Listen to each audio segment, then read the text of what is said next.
بسم الله الرحمن الرحيم، والصلاة والسلام على أشرف المرسلين. إخواني أخواتي الكرام، السلام عليكم ورحمة الله. كيف حال عائلتي الغالية؟ أتمنى أن تكونوا في صحة جيدة. من المسؤول عن كسر بيض طيور الزبرة؟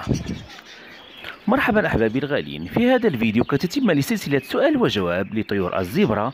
أحببت أن يكون هذا الفيديو عن سؤال طرح كثيرا وبشدة، وهو لماذا بيض طيور الزبرة منكسر؟ لندخل في صلب الموضوع مباشرة وكي لا يكون الفيديو طويل.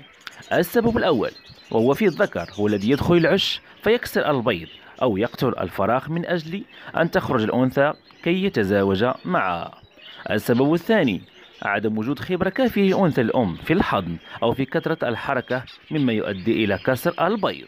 السبب الثالث، الأنثى بدورها تنزعج من كثرة تحريك مكان القفص من مكان إلى آخر، مما يجعلها تكسر البيض. السبب الرابع، كثرة النظر، هل فقست البيوض؟ هل خرجت البيض؟ يؤدي إلى انزعاج الأنثى أو الذكر فيكسر البيض كذلك.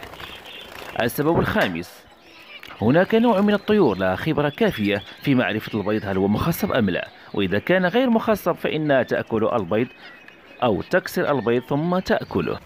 أنا معكم أبو مكرم من قناتكم قناة محترف الطيور. لا تنسوا دعمي باللايك وتنشروا هذا الفيديو في نطاق واسع.